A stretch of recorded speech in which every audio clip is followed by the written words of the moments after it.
ኑር ሰቦ ሀገር ስለገባች እንኳን ደስ ያለ እንኳን አብሮ ደስ አለ። በመቀጠል ትላንት ሌላ ኑር ሰቦ ቦሌ ሪፖርት ላይ አቀበል ሲደረግላት እንደው ፋሲካቲው እንዳትገኝ ተብሎ አድማ ተደርጎም ነበረ። እንደው የዚያው ቀርቶብኝ ደግሞ እዚሁም ገስት ላይ ገብቼ ከመላ ኢትዮጵያውያን ጋር ደስታዬን ለመግለጽም ታድሞ ነበረ እንዳልገባና እንደው እንደ አንድ የፋሲካ በዓል እና አንድ ደግሞ የዛሬ 2 ዓመት የሌላ ኑር ሰቦ ቪዲዮ ተደውሎልን ለቀረጻ ነበረው ሞመንት አንጻር ያው ቤት እየጠበቅ ነበር። እነሱ ጋር ስመላለስ ቤትና ቢላል እየተዛ አንጻር አንተና ወንድም በጣም ተናዳቸው ነበረ። አብዛኛውም ሰዎች ላይ ቁጣ ጭሯል ይሄ ነገርና እስኪ የሆነ ነገር በልታን ትንሽ። አሰላሙ አለይኩም ወራህመቱላሂ ወበረካቱ።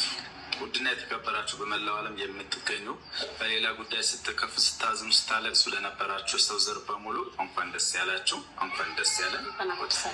በመጀመሪያ ከዛ በመቀጠል አሁን ላይ ምንም ማውራት አልፈልግም ነበር። ጊዜውም አይደለም፣ የመወቃቀሻ ሰዓቱ አይደለም በሀገራችን ላይ። ምክንያቱም በሷ ጉዳይ ያዘነ ሁሉ ዛሬ ላይ ከደስታው አንጻር እንቅልፍ ራሱ ሳይተኛ ያደረበት ሰዓት ነው አይደለም።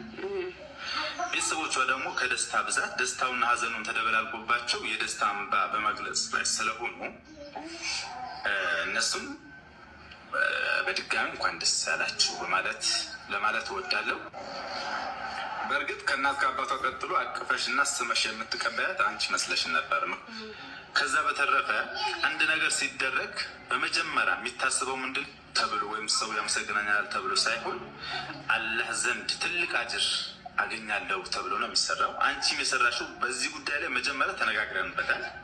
መድከምም መልፋትም ያለብሽ ለኋላ ለልጆችሽ ጥሩ ነገር እንድታሳድርላቸውና አንቺም በህይወትሽ ለህሊናሽ እረፍት እንድታገኝ ነው።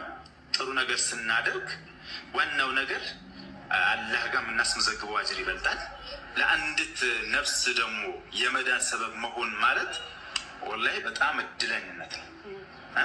ዛሬ ላይ ማንም አንቺ የሰራሽውን ሸፋፍኖ ለማለት ቢሞክርም እውነቱ የትም ይሁን የትም ምንም ቢሸፋፈን እውነት ነው። መውጣቱም አይቀርም። ባይወጣ እንኳን አላህ ዘንድ ትልቅ ነገር እንደተጻፈልሽ ይህን ማመን አለብሽ። አላህ በታች ደግሞ ለአንዲት ህይወት ሰበብ በመሆንሽ እድለኛ ነሽ ሆነሻልና እኔም ያንቺ ባል ስለሆንኩ በጣም ደስ ብሎኛል። ወላሂ ትላንት ስላንቺ የሚያወራውን ሰው ብዛቱ ሳይ በጣም ደስ ብሎኛል።